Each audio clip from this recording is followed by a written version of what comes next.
प्यारे बच्चों आदाब। आज का हमारा मौजू है सालम अली। आज हम सालम अली के बारे में पढ़ेंगे, लेकिन इससे पहले अगर आप चैनल पर नए हैं तो चैनल को सब्सक्राइब ज़रूर कर दें और साथ ही साथ बेल आइकन को दबाना बिल्कुल ना भूलें, ताकि आने वाले टाइम में आपको इस तरह की नोटिफिकेशन मिलती रहें। तो आइए वीडियो को शुरू करते हैं। सालम अली। आसमान की तरफ उड़ते हुए, दरख्तों पर बैठे हुए, चहचहाते हुए परिंदों की दुनिया भी कितनी रंगारंग है। रंगारंग यानी कितनी रंगीन है, कितनी खूबसूरत है। हमारे मुल्क के नामूर माहिर तैयूर ऑर्निथोलॉजिस्ट सालिम अली ने अपनी सारी ज़िंदगी इसी दुनिया में गुजार दी। अब माहिर तैयूर क्या होता है? ये होता है परिंदों के माहिर, जो परिंदों के बारे में अच्छी खासी जानकारी रखते हों, महारत रखते हों। तो यहाँ पर देखिए सालिम अली का सालिम अली का असली नाम माज़ अल-दीन अब्दुल अली था। वो 12 नवंबर 1896 को पैदा हुए। ज़िंदगी भर उन्हें परिंदों से दिलचस्पी रही। उन्हें पूरी दुनिया में परिंदों का एक बहुत बड़ा आलम समझा जाता है। यानी कि मैंने आपको पहले भी बताया कि ये परिंदों के बहुत बड़े माहिर थे। परिंदों के बारे में बहुत बड़ी अच्छी खासी इनको जानकारी थी, इसलिए इनको परिंदों का माहिर माना जाता है। आगे बढ़ते हैं। उन्होंने परिंदों के बारे में ऐसी मालूमात जमा की, मालूमात यानी जानकारियाँ जमा की हैं कि पढ़कर हैरत होती है, यानी कि हैरानगी होती है। बचपन ही से उन्हें परिंदे अच्छे लगते थे। वो घंटों फ़िज़ा में चिड़ियों को उड़ते हुए देखते रहते थे। फ़िज़ा में यानी हवा में चिड़ियों को उड़ते हुए देखते रहते थे। जब वो 10 साल के थे तो एक बार किसी शिकारी ने एक गोरिया शिकार की। जब वो ज़मीन पर गिरी तो सालिम अली दौड़कर गए और उसे उठा लिया। अब गोरिया किसको कहा है? यहाँ पर चिड़िया को कहा है।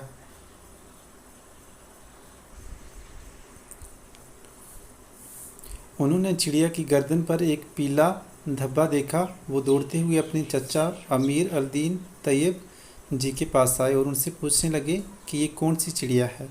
इनके चचा खुद भी शिकारी थे, लेकिन वो भी इस चिड़िया को नहीं पहचान सके। उनके चचा सालिम अली को साथ लेकर बम्बई नेचुरल हिस्ट्री सोसाइटी गए और इसके एजाज़ी सेक्रेटरी डब्ल्यू मलयट से मुलाकात की। मलयट को ये देखकर बड़ी हैरत हुई, यानी हैरानगी हुई कि सालिम अली को परिंदों से इतनी दिलचस्पी है, यानी इतना लगाव है। उन्होंने सालिम अली को मुर्दा चिड़ियों के जिस्म दिखाने शुरू किए, यानी कि जो मरी हुई चिड़ियाँ थी उनके जो भी जिस्म थे उनको दिखाए। इन जिस्मों का भराव करके वहाँ रखा गया था। सालिम अली ने ख्वाब में भी नहीं सोचा था कि चिड़ियों की इतनी किस्में होती हैं। अब जब सालिम अली को नेचुरल हिस्ट्री सोसाइटी में जाने के बाद ये पता चला कि चिड़ियों की भी इतनी किस्में होती हैं तो वो हैरान हो गए। अब देखिए यहाँ से, इसके बाद सालिम अली नेचुरल हिस्ट्री सोसाइटी में बराबर जाने लगे। उन्होंने वहाँ चिड़ियों को पहचानना और मुर्दा चिड़ियों की खाल में भराव करना सीख लिया, जिसको कि स्टफिंग कहते हैं। एक दिलचस्प बात यह है कि सालिम अली के पास किसी यूनिवर्सिटी की डिग्री नहीं थी। उन्होंने एक बार कॉलेज में दाखिला लिया तो था, लेकिन रियाजी में उन्हें कोई दिलचस्पी नहीं थी। इसलिए उन्होंने, यहाँ पर आप सालिम अली को देख सकते हैं, देखो परिंदों से कितना प्यार कर रहे हैं। और आगे देखिए, ने कॉलेज छोड़ दिया। इनके बड़े भाई बुर्मा में कानून की खुदाई का काम करते थे। सालिम अली वहाँ चले गए ताकि उनकी मदद कर सकें, लेकिन वहाँ वो जंगलों में घूमते फिरते और चिड़ियों को ढूंढते रहते थे। आखिर वो दोबारा बम्बई, जिसको अब मुंबई कहते हैं, वापस आ गए। यहाँ उन्होंने इल्म हैवानात यानी कि ज़ूलॉजी जिसको हम कहते हैं, मैं एक कोर्स मुकम्मल कर लिया और बम्बई नेचुरल हिस्ट्री सोसाइटी में मुलाजिम हो गए। बाद में ये मुलाजमत छूट गई। तो ये थे सालिम अली। अब आगे हम इनके बारे में और पढ़ते हैं। सालिम अली लंबे अरसे तक परिंदों का मुताला करते रहे, यानी कि इन्होंने परिंदों के बारे में काफ़ी देर तक स्टडी की। वो सुनी सुनाई बातों पर भरोसा नहीं करते थे। जैसे कई बार होता है कि हमें कोई बात बताता है तो हम तुरंत उस पर भरोसा कर लेते हैं, विश्वास कर लेते हैं, लेकिन वो ऐसा बिल्कुल भी नहीं करते थे, बल्कि ख़ुद मुशाहदा और तजुर्बा करके मालूमात हासिल करते थे। उन्होंने खासी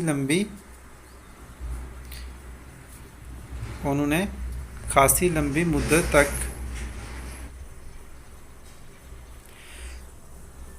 बिया यानी कि वीवर बर्ड के बारे में जानकारी हासिल की। 3-4 महीनों तक घंटों सुबह से शाम तक सालम अली इस चिड़िया के रहन सहन और आदतों का मुशाहदा करते रहे, यानी स्टडी करते रहे।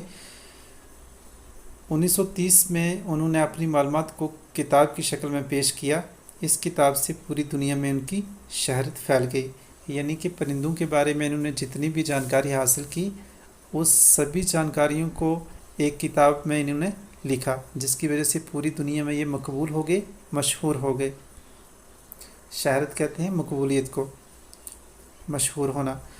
बचपन ही से सालम अली हिंदुस्तानी परिंदों पर एक किताब लिखना चाहते थे। जो किताबें मौजूद थी उनमें बहुत सी कमियां थी, चनाचा 1941 में उन्होंने इस कमी को पूरा करना चाहा। इसके लिए the book of India birds के नाम से एक इंतहाई दिलचस्प किताब लिखी। इसमें रंगीन तस्वीरों के ज़रिए परिंदों की पहचान कराई गई है। एक आम आदमी भी इन खूबसूरत तस्वीरों के ज़रिए आसानी से किसी चिड़िया को पहचान सकता है और इसके बारे में ज़रूरी मालूमात हासिल कर सकता है। आगे देखिए, सालम अली ने चिड़ियों के मुशाहदे और मालूमात के लिए कई बार दूसरे मुल्कों के सफ़र भी किए, यानी कि वो परिंदों के बारे में इतनी दिलचस्पी रखते थे कि इसके सिलसिले में उनको अगर बाहर जाने की ज़रूरत भी पड़ी तो इससे भी वो पीछे नहीं हटे। तो इसलिए उन्हें जो बाहरी मुल्क थे, जो बैरूनी मुल्क थे, उनका भी सफ़र किया। उन्हें बड़े एजाज़ात दिए गए। एजाज़ात कहते हैं इनामात को।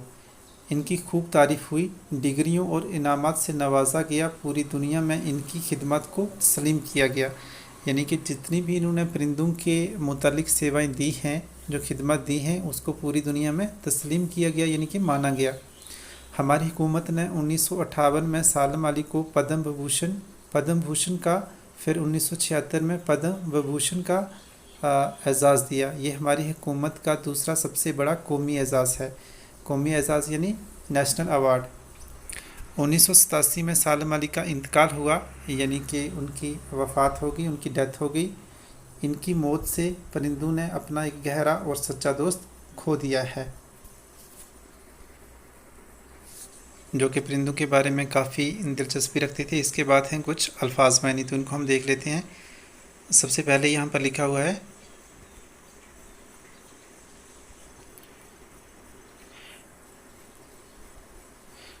यहाँ पर है नामूर, यानी मशहूर या मारूफ। तो नामूर कहते हैं मशहूर को या मारूफ को। तयूर होता है तैयर और तायर की जमा, जिसका मतलब होता है परिंदे। रियाजी क्या होता है? रियाजी होता है हिसाब। यहाँ पर देखिए, काने होता है कान की जमा। खाने जहाँ से मैदने आती है, यानी मेटल्स जैसे लोहा, कोयला, तांबा वगैरह निकाली जाती है, उसको कहते हैं काने। मुशाहदा करना होता है मुआयना करना, देखना, जांच पड़ताल करना किसी चीज़ की। एजाज़ होता है रुतबा या फिर इज़्ज़त। मनसब होता है ओहदा या फिर रुतबा। तो ये थे सालम अली, इसके अपने अल्फाज मैंने भी देख लीजिए। अगर वीडियो अच्छी लगी तो वीडियो को लाइक करें, शेयर करें और चैनल को सब्सक्राइब करना बिल्कुल ना भूलें। Thanks for watching.